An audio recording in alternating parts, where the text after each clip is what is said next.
नेपाल आध्यात्मिक सांस्कृतिक वैभवको अन्तर्राष्ट्रिय केन्द्र र नेतृत्व प्रदान गर्न सक्ने गुरु राष्ट्र हो।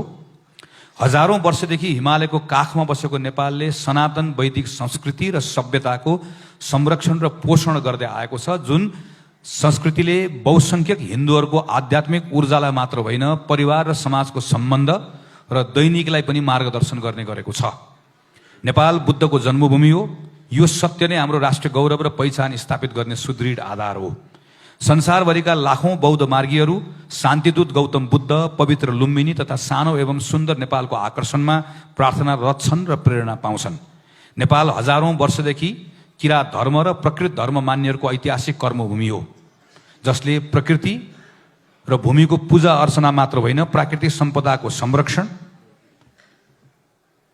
र प्रकृति मैत्री बन्ने चेतना पनि संरक्षण गर्दै आएको छ। हिन्दू, बौद्ध, किरात र प्राकृत धर्म, संस्कृति र सभ्यताको उद्गम स्थल नेपाल धार्मिक सहिष्णुताको अनुपम उदाहरण पनि हो।